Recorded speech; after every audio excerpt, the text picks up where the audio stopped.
We have the first attendees joining.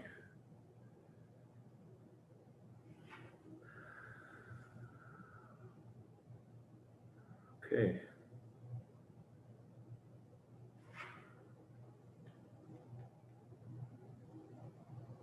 Good morning, Vivek. Good morning, Ritesh.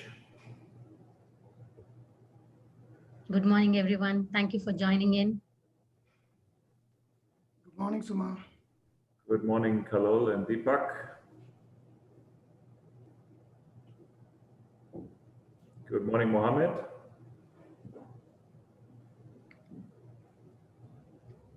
Hi, Kalol. Hi, Aishwarya. Good morning, Himanshu.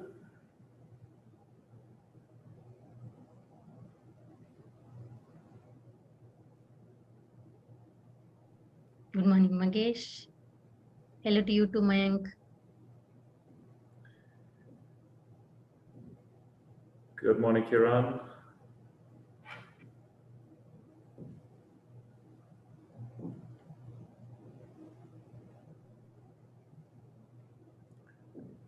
Good morning, Samson.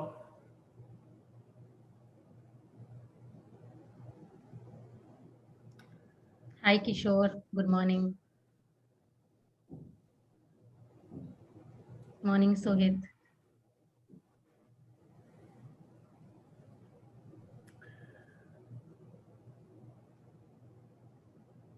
Okay, I think we can start. Good morning, everyone. I would like to start with our first session of this series together with IALD.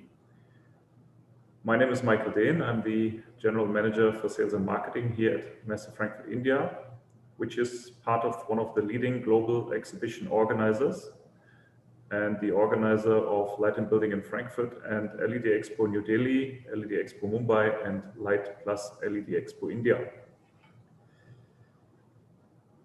The LED Expo Knowledge Series is a sequence of panel discussions on interesting and thought-provoking topics pertaining to the Indian lighting industry. We are happy for IALD, the International Association of Lighting Designers, to join us as a knowledge partner for this series. This series of knowledge sessions is leading up to the hybrid LED Expo New Delhi, which is scheduled from the 18th to the 20th of November 2021 at the India Expo Mart in Greater Noida. The term hybrid exhibition describes the fact that we will hold a physical exhibition with virtual elements, allowing some participants to have digital interactions during the show.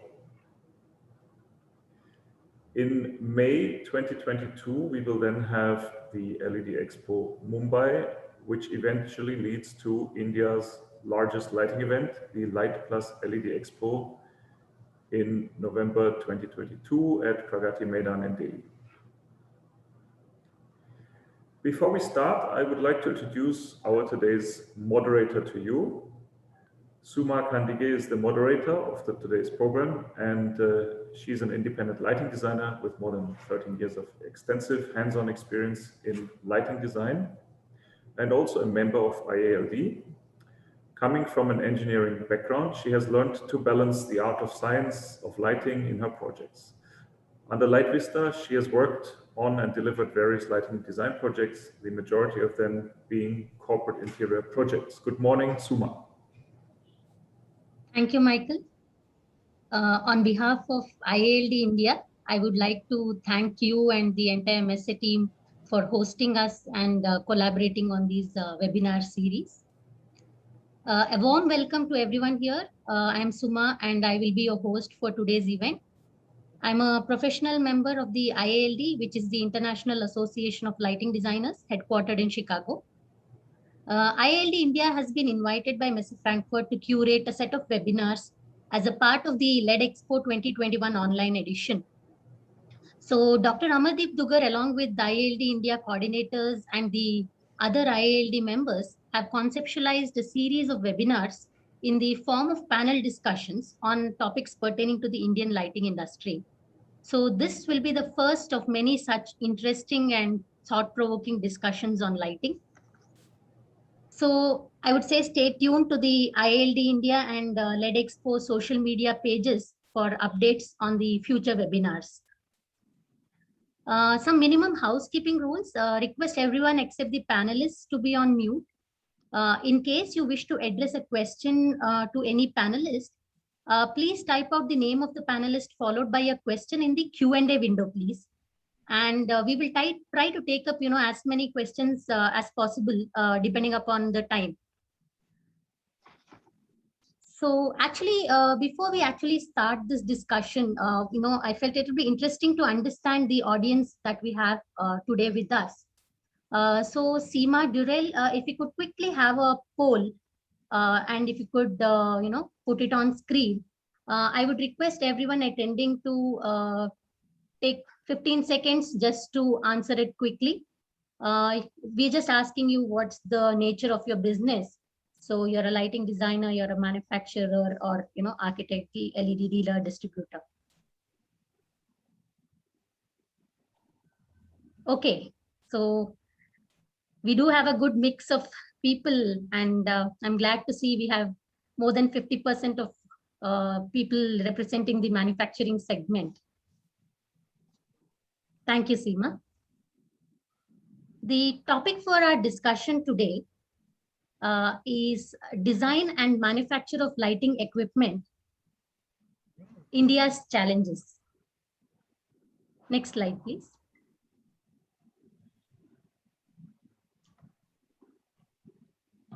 So, like in any industry, we too are facing challenges in the Indian lighting industry today. But then before at the time of preparing for the webinar, while we were discussing, Harmeet happened to mention challenges are nothing but opportunities. So that I thought was a wonderful way of looking at the whole thing, and it kind of resonated with me too. So it would actually greatly benefit our Indian lighting community as such if we identify the opportunities that are hidden, within each challenge. So to discuss this, and more, I would like to open up the panel discussion now. So I'm very honored to have with me 5 professionals to take this discussion forward. Next slide, please. Each one of them has worked in the Indian lighting industry in diverse ways and bring to the table their unique perspectives. A common factor between everyone on the panel today is that they are all part of the IALD family. Firstly, I would like to welcome Mr. Anil Walia. Mr. Walia is a respected authority in the lighting field with over 50 years of experience as a designer, consultant, and an educator. His career in lighting over this time span, he has seen different eras from GLS and fluorescent lamps to the present day's LED. He has vast experience and exposure in practically all areas of lighting except direct sales, like product design, including optics and electrical, production areas like fabrication, casting, extrusion, injection molding, paint, powder coating, plating, and so on, setting up the very first photometric laboratory in India, quality control, framing of standards, providing guidance on setting up luminaire factories and testing facilities, guiding on import, export, and so on, including lighting design. Sir, your insights will be a key determinants for today's discussion. I would like to welcome our second panelist for today, Mr. Harmeet Singh Isar. Harmeet set up his award-winning lighting design practice, Design Matrix, 15 years ago. In addition to setting up a lighting design firm, his keen interest in product design led him to set up a product design firm named Design Objects. As an innovator, he likes to challenge the conventional and the socially acceptable. Looking forward to insights, from the dual perspective of a lighting designer and a product designer from you Harmeet, today. Our third panelist is Mr. Hussain Burani. Hussain is the founder of Hazel Lighting, a lighting manufacturer based in India and China, with 15 years of experience in the lighting industry. Apart from pursuing an MBA, Hussain has also pursued a master's in lighting design from Wismar, Germany. with the intention of developing lighting products that would appeal to lighting designers. It'll be great to hear about your experiences, Hussain. To bring the perspective of another Indian manufacturer into the discussion, I would like to welcome Mr. Pranay Chaudhary. Pranay is the founder of Ray Bright Technologies, a lighting manufacturing company based in Ambala, whose core strengths have been being involved in various R&D projects, customization, and making import substitutes. Last but not the least, I would like to welcome Mr. Zubair Ali Ahmed. He is an architect and an interior designer with over 20 years of experience in providing design solutions.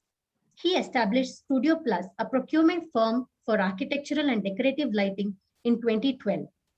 As a hardcore lighting enthusiast, he actively participates and supports every lighting event in the world, I would say. In the context of today's discussion, he would bring the perspective of working with various Indian and international lighting companies. Welcome, everyone.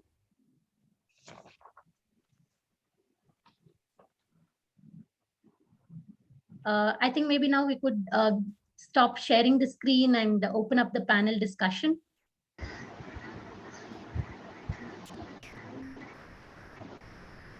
I would actually like to start off this discussion with a question, to both Mr. Anil Walia and Harmeet. Do you think, India is geared up to fully embrace Made in India when it comes to design and manufacturing of lighting equipment? Walia sir, over to you. Thank you, Suma, for the introduction. I am also thankful to the Messe Frankfurt and IILD India chapter for giving me the opportunity to share my views and opinions on this subject today. Yes, I believe it is true for 50 to 70% types of LED luminaires and system as needed for the quality projects in different applications like residential, commercial, retail, education, hospitality, and so on, where lighting design is for people and not empty spaces. This is more true to support your slide that there is 50%, the opportunity is there, and we can certainly do it with this. As per the IEC, in simple language, the luminaire is the assembly of housing, optics, and control gear for the lamps. LED being semiconductor and having capability of getting digitalized for dimming, color change, and so on, and the control gears are electronics in nature. Further, in some cases, the LEDs are built in as part of the housing, which is also meant for thermal management. One has to understand, now we come to the main theme of our question.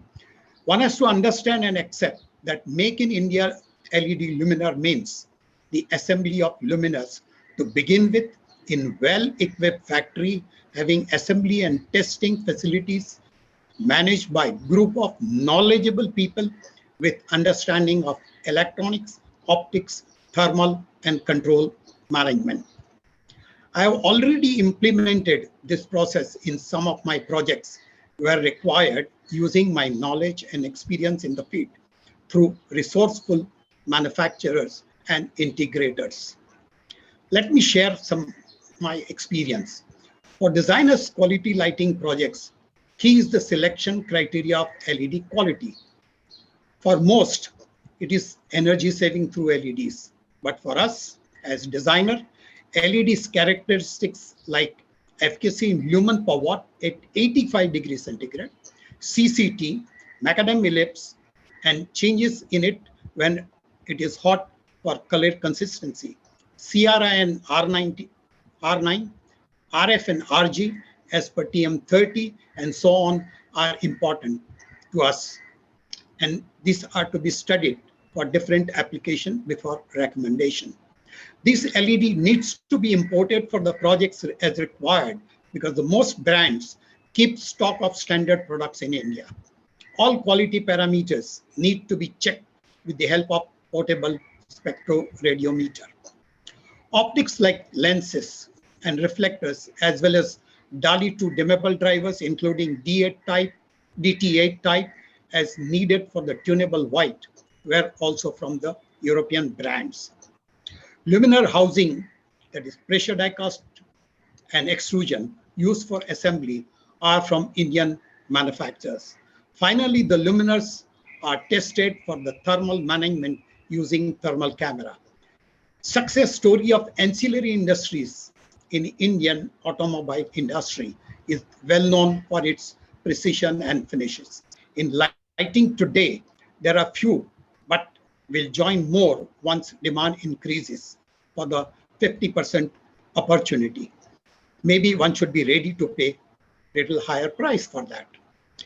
Luminaire efficacy, efficiency, and light distribution diagrams are measured as per LM79 in NABL accredited laboratory. In India, there are more than 40 NABL approved photometric laboratories equipped with mirror goniometer. Same way, BIS certification as needed for safety can be obtained. Today, approximately 247 numbers of BIS certified laboratories are there in India. The drivers and sensors were tested in integrators lab for compatibility to avoid any problems at the site later on. In India, there are few such knowledgeable SMEs and are already doing assembly of quality products with right type of LEDs and electronics as needed for the project. I think as lighting designer community in India, we should encourage, support, and guide them where required for incorporating their products in our projects. Thank you. Thank you, sir. Harmeet, would you please like to add on your points of view in this? So thank you all for having me. And as most of it is very well captured by Mr. Walia, sir. And I would rather put it like my opinion, which is a very generic opinion onto it. I think a lot is done, but a lot more needs to be done. It's something which we have to look into. And also the whole statement of Make in India was taken very literally in the industry. Make doesn't mean manufacturing, first of all. That's, we confused ourselves, a lot of the industry has confused ourselves to make it Make in India as just making products. So which is what I would suggest is to be looked into. And same goes with the product design. It's just not sketching. Sending a sketch to a manufacturer is just not enough, because he is competent, and but at the same time he needs a lot of insight from our people like product designers to get in that thing. Both of it, and also looking at, we need to solve the challenges which are there, as Suma mentioned, which are a separate than skill set. I would say more of intellectual property issues, economics, which is very important. The industrialization needs a lot of economics attached to it. And what I have been exposed to a lot of manufacturers, I've seen their facilities, they are beautiful. And there are some which are equally capable people, but still need a lot of economics or a lot of funds for them to actually be able to create what we were wanting to create in our context. And the rest of it, I think Mr. Walia has put it very well. I wanted to say the same thing. It involves industrial design and ergonomics, thermal design, optical design, understanding of solid state, material and properties. It's like luminaire design is not as simple as a lot of other subjects, because it has a lot of combination of technologies getting into one product, which goes as a luminaire into the market and also affecting our lives. So, and the other aspect is health. So yes, and I think we need to learn a lot. We have to unlearn a lot, which is another thing which we have to look at, both manufacturers and designers. And I think that's the key to it. And we are at a very nice trajectory. We need to keep it up. That's what I would say. Thanks, Harmeet. At this point, actually, I would like to bring in the perspective of Indian manufacturers. So Hussein and Pranay, as Indian lighting manufacturers, what would you say are, some of your key challenges, if you could list out? And would you agree that, challenges are nothing but opportunities waiting to be capitalized? Thank you, Uma, for the introduction. To answer to this question for me would be that, the skilled labor is always a problem for each one of us, number one. And the second thing, what I feel is that we do miss a good vendor base for the lighting manufacturers. Because see, I'm doing a project here where we require a 5-axis laser pipe cutting machine, and we don't have any here. So I have to rush to an automotive guy and seek an appointment from him. So that's the problem. That we need a very good vendor base. We are not that big enough to, have everything at our own. Like we can't buy all the machinery at our own. So that is one point. And there is also another thing that, we are compared to some cheap products sometimes. So people do not see the quality. That is also a problem. And I would say there is a lot of dependence on imports, especially in optics. Rest everything, chips, everyone buys from outside. There are only a few select manufacturers who make the chips. But optics is something which we really need to work upon. So, and low volumes in our digital sector is also an issue. So the global players, the big players, they can cater to the world. We are right now in a stage where we are making for India only. So we have to reach the place where we will make for the world. Then only we can, do this. So does it also come as a part of being, lighting primarily being an SME in our country right now? Mostly. Yeah. Yes, because people get fixtures from outside, just put in the chips. I don't know. I mean, there is no knowledge base involved in that. So just put in the chips, the reflector, that's it. The luminaire is split. So that is not there with the other European manufacturers. They have a knowledge base with them. So how to cut the glare and all that stuff. So that is the issue here. But slowly and slowly, I would definitely say the trust factor is slowly and slowly people are trusting in products, because now there is an opportunity, because now well-designed Indian products are available in the market. And people who go for European products, they are also sensing that, the local support is, see, in a lighting product, say after 2-3 years, you require some maintenance, local support. So that is something which is available here. So people are preferring us, and we are getting a lot of custom jobs. And I see a very bright future ahead for our manufacturer. Hussain, would you like to add something, please? Thanks, Suma. Thanks for having me here. We need to understand that specification-based lighting industry is a sub 100 crore business on an average, and the consumer-based lighting industry is a sub 1,000 crore business in general. So you will never see a Tata or a Reliance setting up a lighting manufacturing unit, right? So it's primarily, as everybody mentioned, a small and medium entrepreneur-driven business or industry. So one of the challenges is that resources are limited, which in effect results in the fact that the biggest challenge I see is research and development, where we are not able to focus on research and development because resources are limited. So we are in the business of inspiration than innovation. We are following rather than creating. So what's the solution to this? I mean, this is a problem that's going to stay. And what's the solution? The solution, I feel there is a greater need of industry integration, which includes product designers, lighting designers, educators. So that would help the manufacturer to understand what is the need and develop products based on that need. And I personally feel that is where platforms like IILD, Lydia, etc. play a very important role in bringing the industry together. So to me, the biggest challenge is that of lack of research and development. Rest, Pranay has already put in the basic challenges that we are already facing as manufacturers. Thank you, Hussain. I would now like to bring in Zubair also into this discussion, because Zubair, you have experience working with both Indian and international brands. So what is the trend you are observing? Is there a visible shift towards indigenously developed products now? Thank you, Suma. Thank you for my introduction. I believe the craze for global brands is gradually fading. This is obviously from my perspective. Indian clients are increasingly, they want to buy products and brands that are manufactured in India. In fact, there was a survey done by KPMG across different industries, and 60% with obviously different age groups, 60% of them desired and are looking at replacing foreign brands with indigenous products. Companies like Abbey Lighting, who has a great manufacturing facility in Mumbai, Lighting Technologies, who are based out of Bangalore, they have a subsidiary company in India with a foreign company.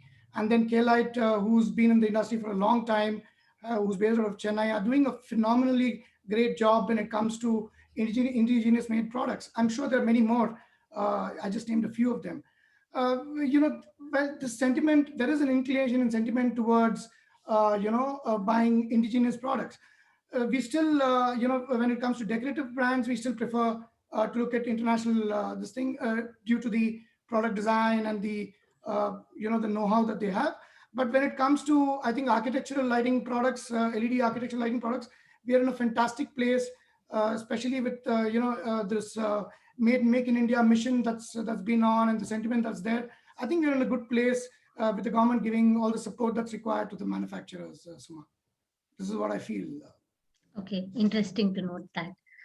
I think continuing on the same thing, I would now request Seema to pull up our second and final poll question. Let's see the pulse of the audience too.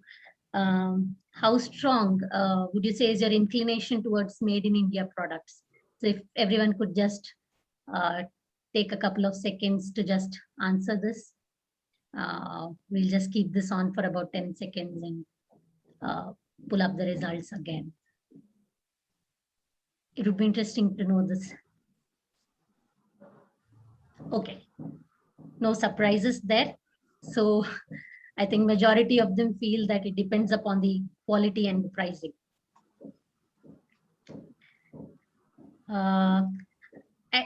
At this point, Harmeet, being a product designer, like from your product design experience, can you briefly share with us your experience through the process of developing, a luminaire right from scratch, from the drawing board stage, particularly in our Indian context?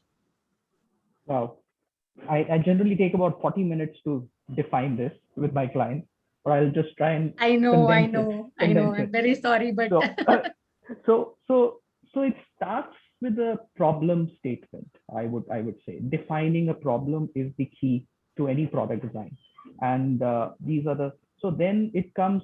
It could be a problem we solve, a solution that one needs to improve. That could be also the case. There is already something available which we want to improve.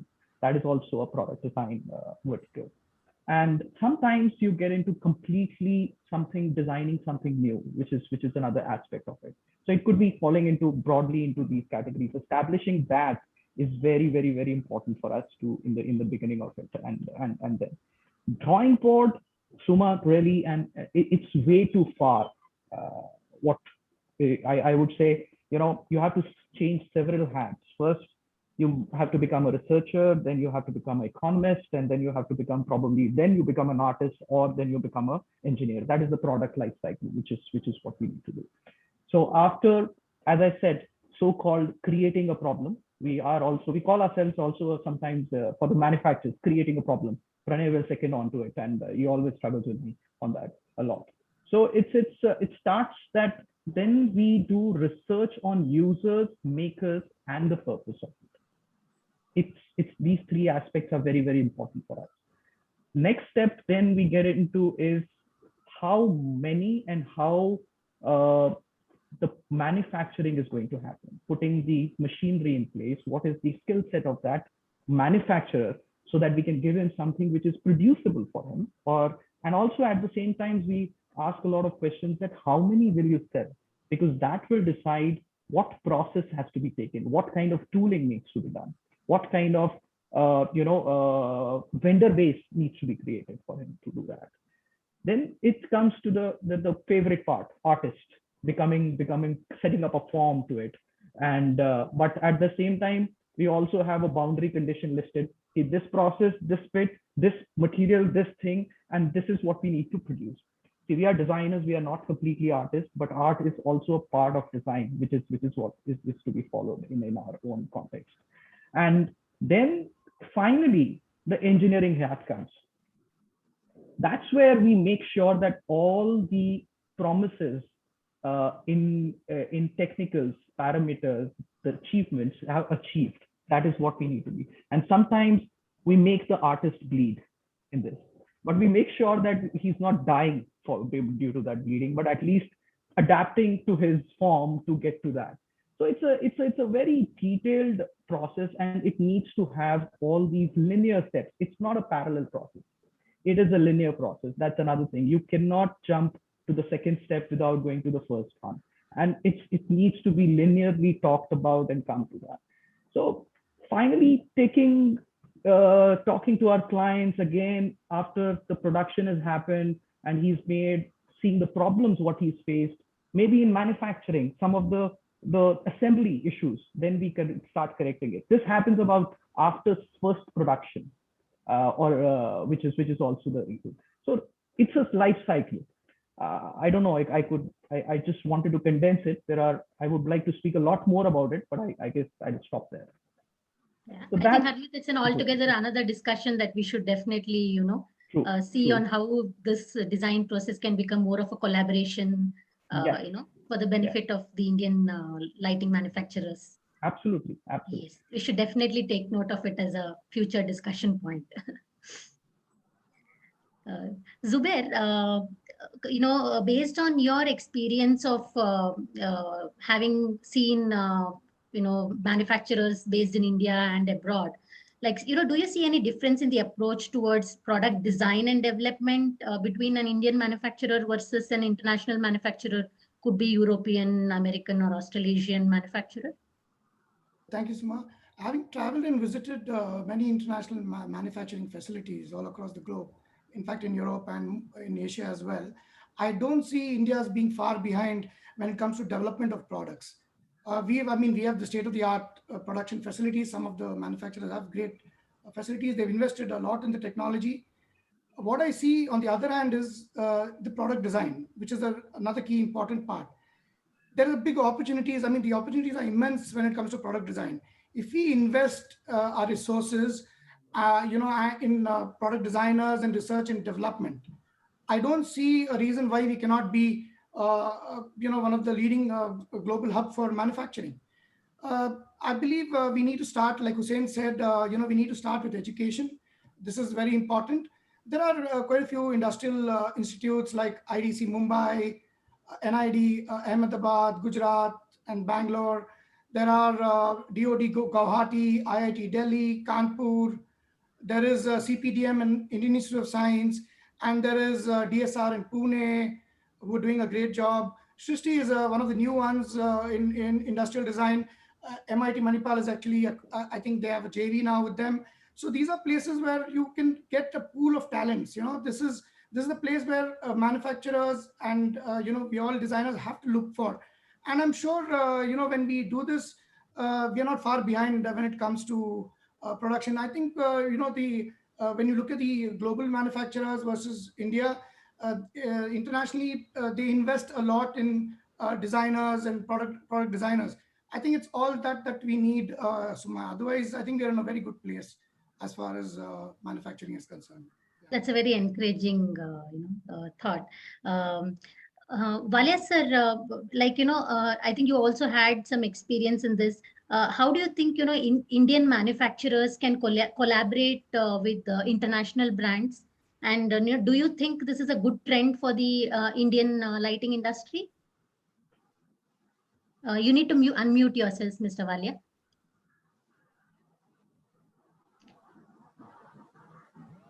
Walia sir, you need to unmute. Yeah. Thank you. Sorry. Yes, certainly it is a good trend for the Indian lighting industry towards the step forward to Make in India program. Again, I will always give some example. In the past, I have played such a role for some European brands to collaborate with locals. In one of the brand, the supplier was getting the right optics component from European brand, and price of that product was brought down by approximately 60%, which in turn increased the turnover, and brand got established. So it is a win-win situation. In another case, for the UK brand, for approximately 1 year, I advised a local manufacturer to put up entire range on the track for production. So India products got UK designed quality products as much at reduced prices. In fact, today, few European companies have already, you can see, Indian partners where for their range of products in India, essential components are brought from Europe, and luminaires are fabricated and assembled by Indian partners in their brand. Similarly, certain types of drivers are also manufactured by local companies in collaboration with American and European brand based on their design norms. So this way, certainly it gives the local manufacturer the exposure to manufacture the quality products as required for quality projects, and also the opportunity for export. Thank you. Thank you, sir. Harmeet, I would like to ask something more about local to you here. Like, as a country, we are blessed to be, steeped in art and culture. And, we have traditional and skilled craftsmen, and a variety of materials available in our country, So how do you think our lighting manufacturers can tap into that, and that makes that unique edge to our own products? Sure. I think that's a very interesting zone to get into. And in fact, this is where we would be able to compete very strongly with any European international market. And they will love to buy us on that account, which is what the benefit of this zone is. See, the biggest challenge with the entire industry or industrialization in India has been that we always try to adapt to the newer bits, but we always let our old things go away, which is what I think is something which we need to look back. And for the manufacturers, I would say they are already very busy. So the responsibility lies on the designers this time, in this case, more of a product designers. Because what they need to do is there is a gap between manufacturer and an artisan.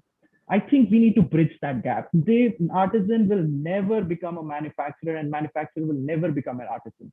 It's very, very different aspects together with it. So there is a bridge which is required between them. And I think product designers, lighting designers, all of us are that bridge, which we can do. And we can do it very well. And not only at that level of what I'm trying to say is not just for the aesthetics, but for specifications as well. We have local materials which can do something interesting with it in specification level. So we need to talk about that. So a lot of research, a lot of designers themselves have to do a lot onto it. Then again, not just economics, but quality and convenience is another thing which we need to look at. Most of the time when we are talking about artisan, we are talking about cheaper.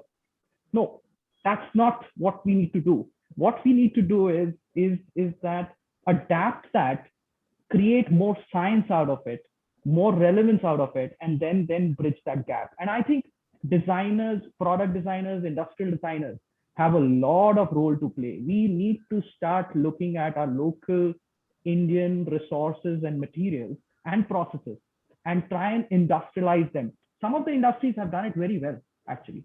Fabric and some of the industries are doing very well in that. But now it's time to adapt those capabilities into our manufacturing. Collaboration is something, the lighting manufacturer needs to go to a fabric manufacturer or a wood manufacturer, or they need to collaborate together. So all this, I think, and a little bit of design, integration is something which we can do and we should do. And more responsibility lies on us on that account, what I would say. That's it. Thank you. Thanks, Harmeet. I like the idea of being a bridge between the manufacturer and the artisans. That's a lovely way to look at it.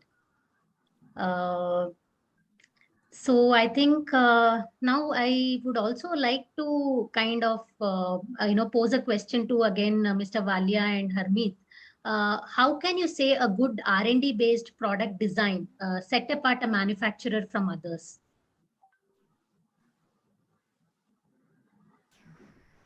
Certainly, it makes a lot of difference. The products are with remarkable, unmatched characteristics and performance.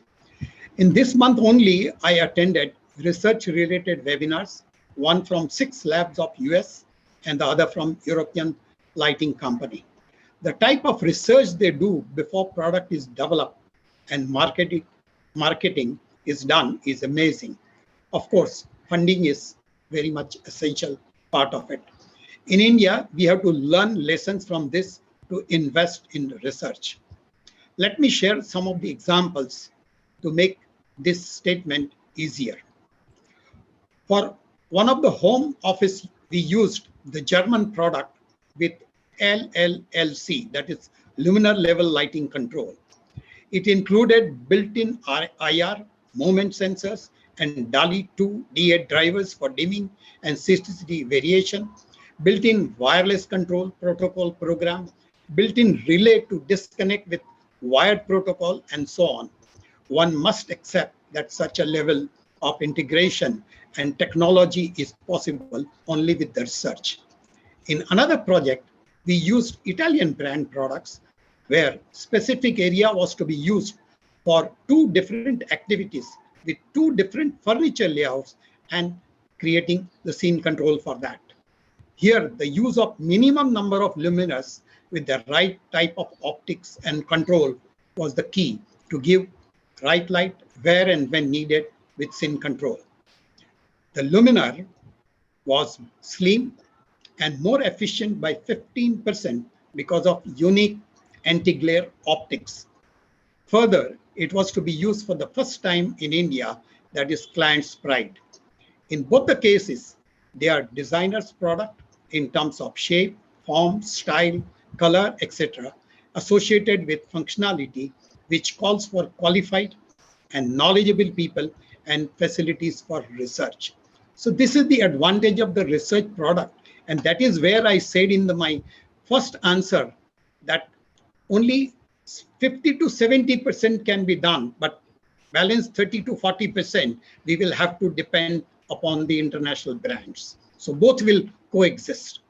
Thank you. Harmeet, if you could add on to that and, let us know your views on the importance of, respecting intellectual property rights. So before I think, yes, intellectual property rights is another very interesting aspect of it. And I have a struggle with some international companies as well. So I can tell you that it's not in this part of the world, it's global. That's one bit. But adding to Mr. Walia's, what has been said about the R&D, it's purely from the interaction. I'm giving this experience, which I think a lot of manufacturers friends are there in this forum. They can connect with me. What I've seen is everybody thinks it's a cost center, which is right. I would say it is a cost center, but it has the potential to save you more, because what is going to happen is research will only tell you if you really have to make a product or not. Research will only tell you if the right specification is for that product or not. Research will only tell you to make that product at a lesser cost or a better quality. How? This is only by research they can get to know. And it's completely, and what I'm also trying to say is, what I've seen with the manufacturers is they're already doing this, but there is a loop what they are following: make, break, and make again, which is a loop they follow. I think already a money is going there, and there is and it's a very expensive process. This loop is extremely expensive, and my manufacturing friends would completely know what I'm trying to say, how much money goes into it. What I think is we need to correct that a little bit. They are already doing that research, what I'm saying. I think plan, feedback, make, break.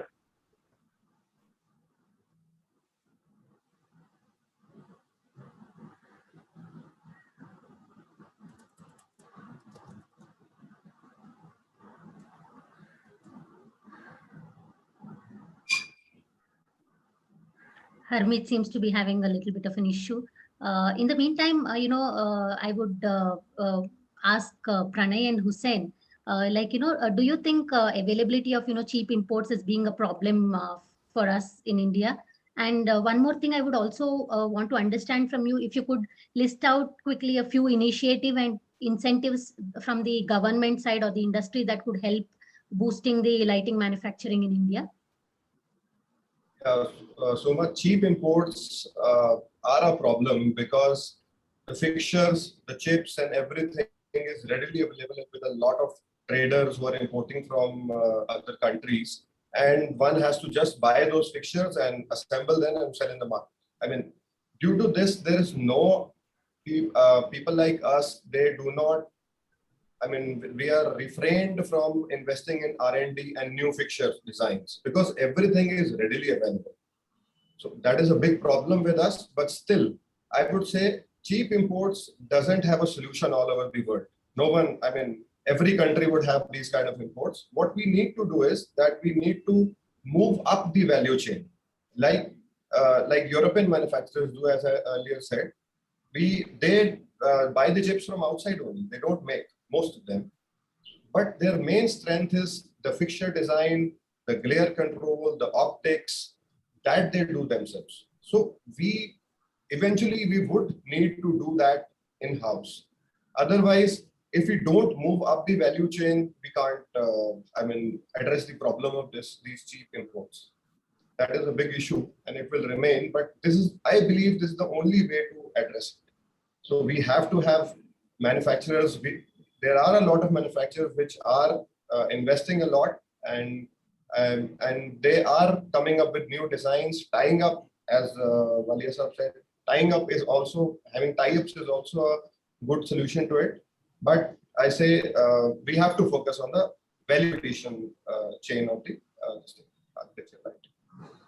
And regarding the government incentives, government is trying, I believe, since they, right from the beginning, there is nil custom duty on LED chips because they know there is no LED manufacturing facility in India, chips manufacturing.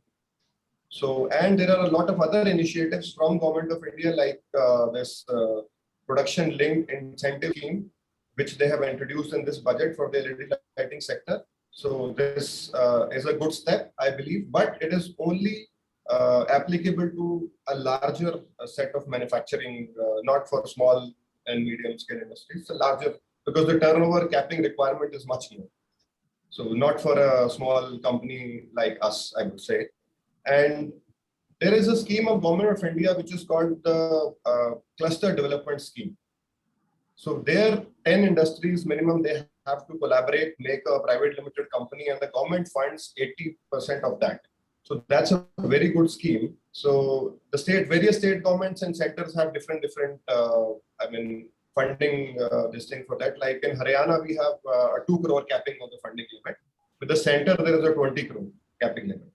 So with that scheme, there is a lighting cluster, decorative lighting cluster, which has been set up in Gurugram, availing that 2 crore scheme.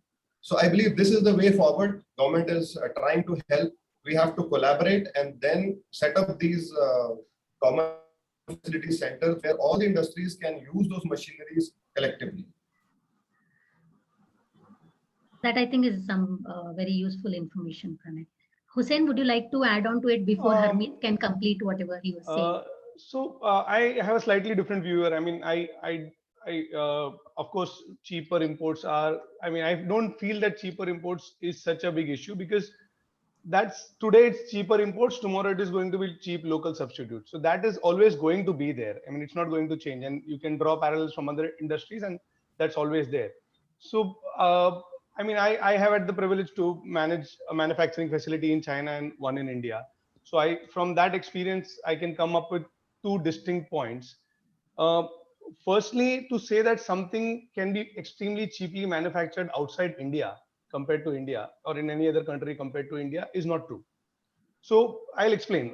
What are the 2 major factors that goes into a product as far as cost is concerned, since we're discussing cheaper imports. One is material and second is labor. Now, all raw material is globally traded, so the prices are more or less the same. Labor, we are one of the cheaper nations worldwide, comparatively.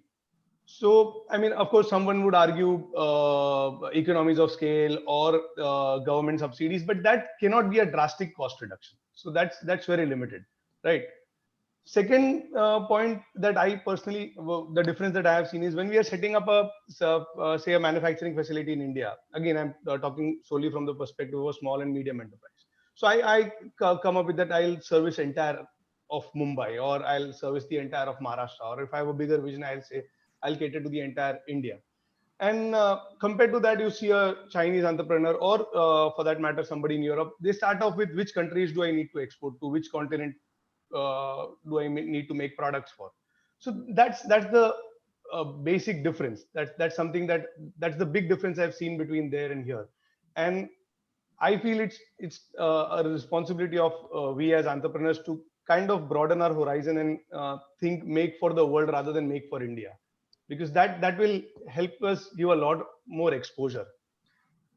With regards to a second question on government initiatives, I mean, of course, there are a lot of things that we always expect from the government, but again, two major factors that I think that can change a lot is, one is that we need a LED manufacturing hub. Like Pranay rightly said, some people are going to Haryana to set up a factory. There are small hubs. There are hubs like Haridwar, Daman, but there is not a concentrated hub where you have all the resources available in one place, right? So I think that's something that is required, like an LED manufacturing hub, which will incentivize, which will encourage more and more people to go and set up units there. So that's one. Second, I feel is, again, we have had a lot of discussion of automobile industries doing aluminum forging. So we have the resources available. A government, a chamber of commerce or a pseudo government body, what they need to do primarily is have these large raw material manufacturers create inputs for the lighting industry. Like aluminum die cast is one of the biggest component that is required, and we have the manufacturing of aluminum die casting in abundance, but still larger percentage of housings are imported. Same goes with extrusion. We are rather exporting windows extrusions, facade extrusions worldwide, but when it comes to lighting profiles, we are importing them. PCBs, companies like Xiaomi, Foxconn, they are coming and setting up industries in India because of the PCB circuit board manufacturing available here. When it comes to lighting circuit boards, a lot of it is still imports. So it's not that we don't have the resources. It's just that we need to channelize them properly. And this is something that a pseudo government body or a chamber of commerce can help drive, Thank you, Hussain. Harmeet, would you want to complete before we just had missed you for a couple of minutes? I think I just quickly will say that we need to get out of the loop of make, break, and make again, and put a system to it, which is plan, feedback, make, break, to improve, not to correct. So it needs a lot of research and design capabilities within as well as externally to be taken from the manufacturers to be able to do that. It's very simple for them to, and they're investing a lot of money in it. So that's what I wanted to say. And I think that's where, so they need to plan, feedback, make, break to improve, not to correct, which is what is very important for them. That's a nice way. Zubair, I mean, I'm just deviating now a little bit, but with the implementation of BIS, what has been the impact on the freedom of importing various international brands? This again, I think, like Harmeet said earlier, a whole different discussion worth a webinar on in itself. But yeah, your quick thoughts on that, Zubair. BIS is a very controversial subject when it comes to the certifications. Obviously, it's meant for the good for India. BIS is nothing but Bureau of Indian Standard Certification. Indian government has made it very mandatory for all electrical equipment, including LED lighting, to have the certification. It's primarily, the objective was to kind of curb cheaper imports. That was the primary objective. I must admit that, initially it was very challenging for the importers like us, for the manufacturers, for the government also, to actually adapt to this certification and the changes that are happening. But obviously, the bigger picture was to promote domestic, production and manufacturing. For example, we are in the architectural and decorative lighting space. We've been importing from Europe and a few Asian countries. We all formed an association. I don't know if many people know about this, but we formed an association called DALAI. It's called the Decorative and Architectural Lighting Association of India. So this is primarily to understand the challenges that we are facing as importers, manufacturers, and all of that. And we are in touch with the ministry to communicate to them that what are our daily challenges in the business, right? So this actually Dalai is a very important association that we formed. It's a recently formed association. It really will help. And then there are. I have an example also that we had a large shipment that we were importing, and it got stuck in the BIS. We had all the certifications, mind you. Everything was there, but because of this, the policies, the way they were formed initially, so we had great challenges in getting our customs cleared, the goods cleared. It took almost like 4 to 5 months to actually have our goods cleared, and we had to pay up huge demurrage charges. But having said that, I think the ministry has recorded these challenges. They've in fact made changes in the notifications in the DGFT, and they have kind of made it a little easier for importers, manufacturers to get equipment back into India. It's a learning curve, Suma. It's a learning curve for everyone. I think it's going to get better. It's going to get easier. People who are actually planning to set up international players, trying to set up manufacturing in India, it's a very good space for them currently. If they follow the rule of the land, they get the certifications that are required and come into India, I think it's a good space to be, because I feel that India can position themselves like in a very like a global destination for manufacturing. With good product designers, manufacturers, and companies that are investing in India, I feel we are in a good space, Suma. Yeah, thank you, Zubair. I'm getting little hints of we are approaching towards the end of the session.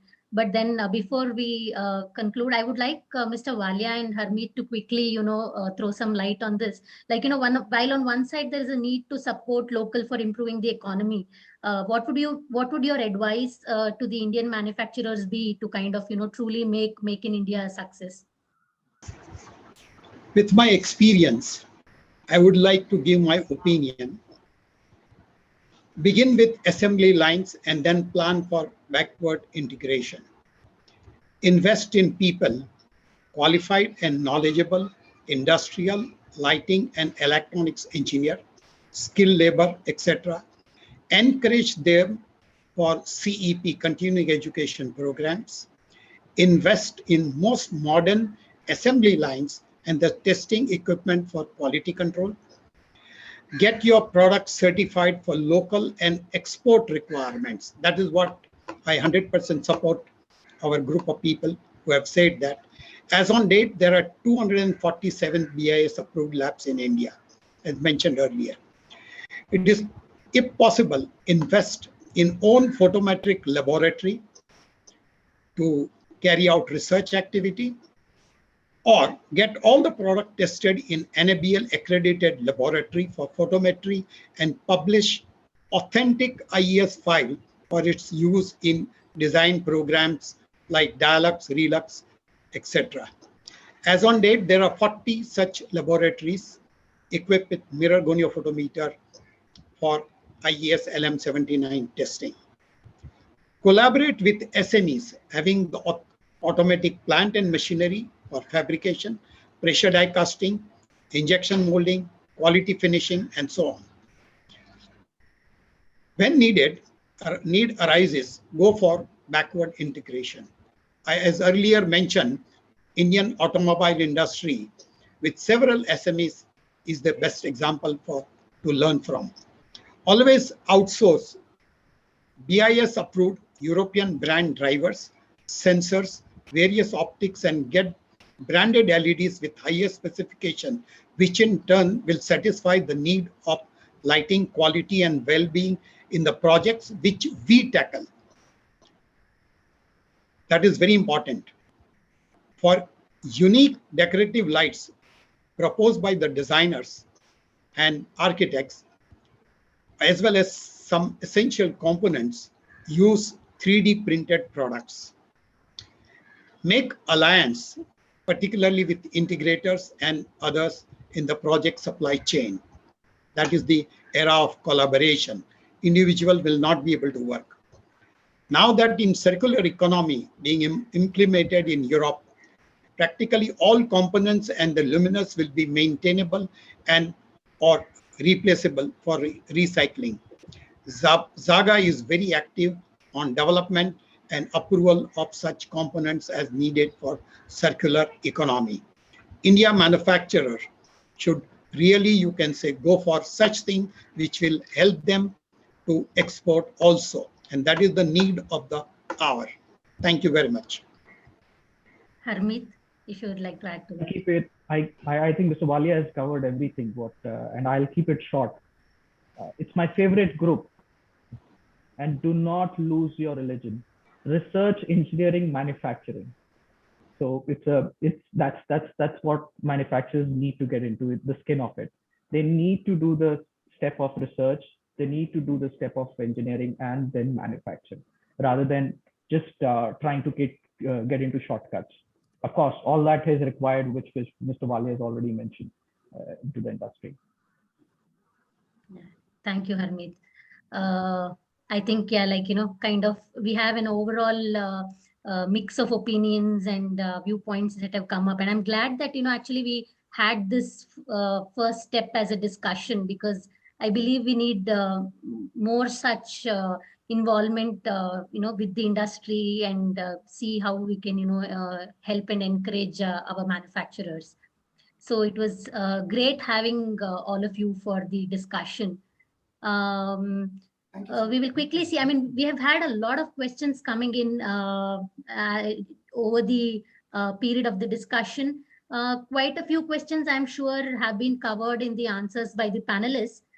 Maybe we can quickly take up one or two. And then the rest, maybe what I would suggest is if Seema, your team could collate them and pass it on to the panelists, we will, answer them and send them wherever possible on email.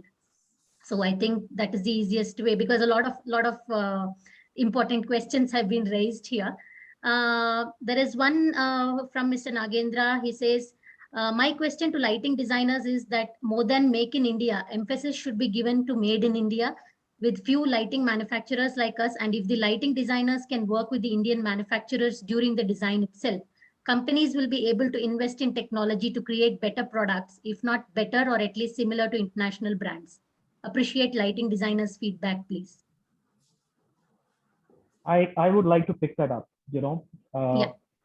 This is very interesting. I think it doesn't work like that. What is happening is, if they will make for my project is going to stand in 6 months or 3 months sometimes, or 8 months.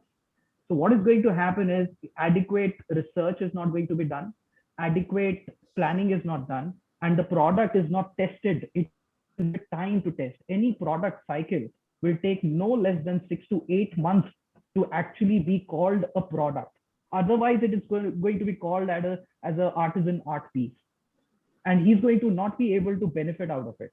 So what needs to be done is, that is what I also am a little averse to, customization, which is very misused word in our industry, which needs to be contained. So what we need to do is, we already have, we do talk project-wise, we talk product-wise, we talk equipment-wise, we talk technology-wise. Because if we specifically make on a project, he's only going to sell in that project, and it will never make sense. Manufacturing is completely different. We need to be tamed as designers. I'm coming back to ourselves. Demanding undue customization from the manufacturers is not fair. Really not fair. And I can tell you, I have seen it inside out with them. It's not fair. So for the manufacturers also, they should definitely look project-wise, but they should look product, technology, trends-wise, rather than thinking of a project execution. Agree, Harmeet. There is another question from Mr. Prakash Barjatia, which says, need of appropriate lighting education. The need of appropriate lighting education is the need of the hour, which demand for industry academic interactions. I think, Mr. Walia, if you would like to answer that.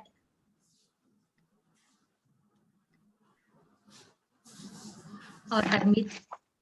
if you don't mind, I can take Yeah, that up. Hussain, Because, Hussain has yeah, I mean done a yeah, so I mean, there is a lack of any course that is available. So if you want to hire an architect, you could go to a school and hire. But if you want to hire somebody for the lighting industry, it's very difficult because, as everybody mentioned on the panel, there is involvement of mechanical, electrical, electronics, and now even IT, information technology, all put together to form lighting products. So it's very difficult to get that class of people who understand all of this.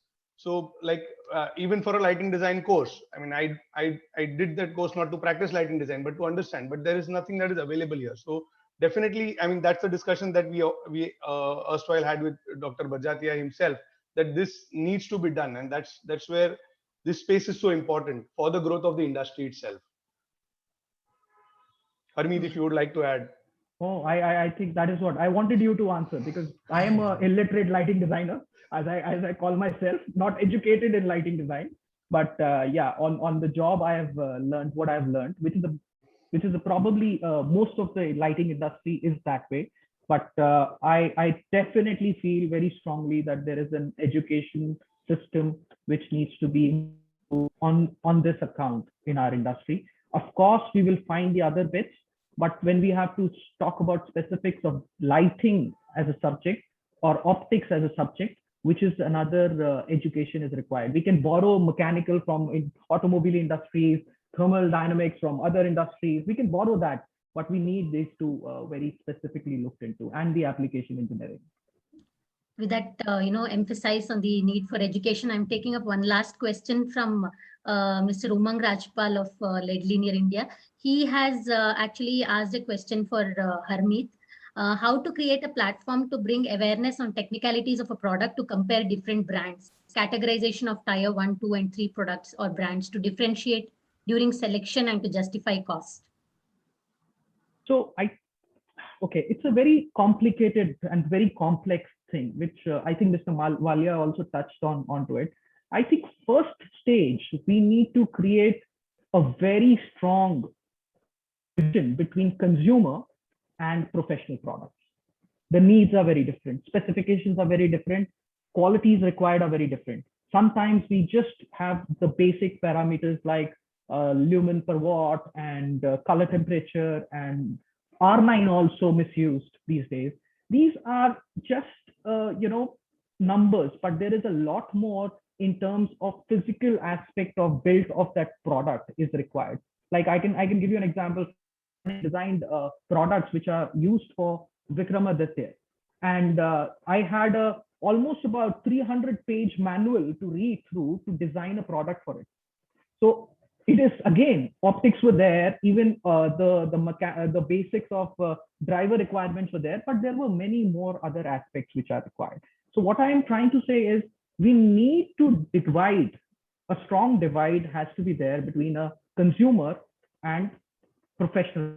I get specifications which on paper, when the common reviewable specifications which I get, they look same, both professional, and then I keep on asking, okay, give me the TDS, give me the B10 values, give me that value, and then it becomes differentiator.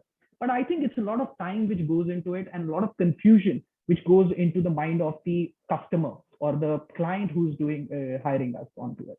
So I think to start with, two categories: consumer and professional. This is very important to have. Thank you, Harmeet.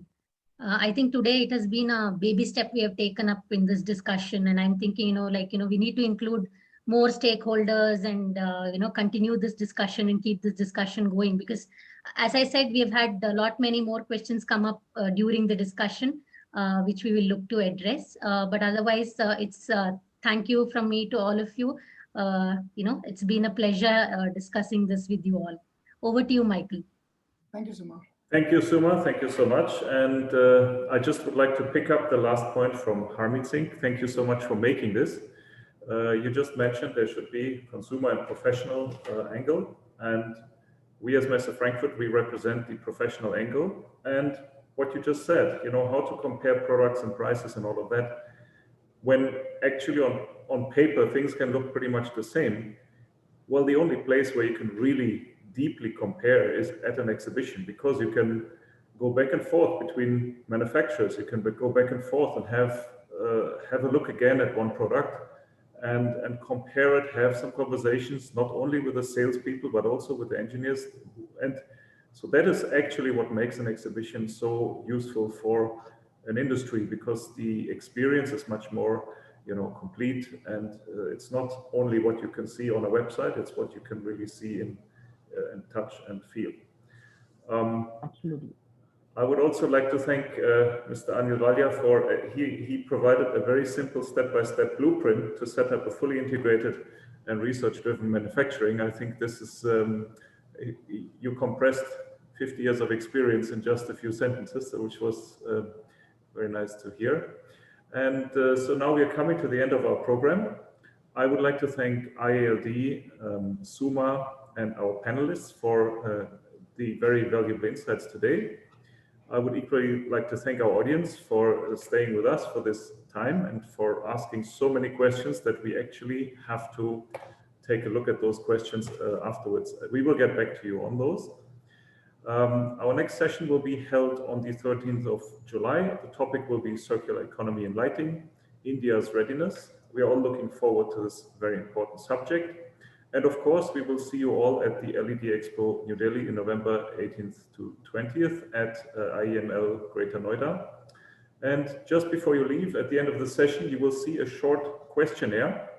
We would appreciate if you could share your opinion with us in order to make the next session even better than the first. And with that, I'd like to say goodbye to you all. Thank you so much. Thank you, Michael.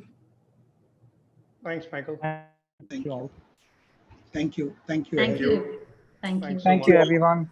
Thanks. Thank you. everyone.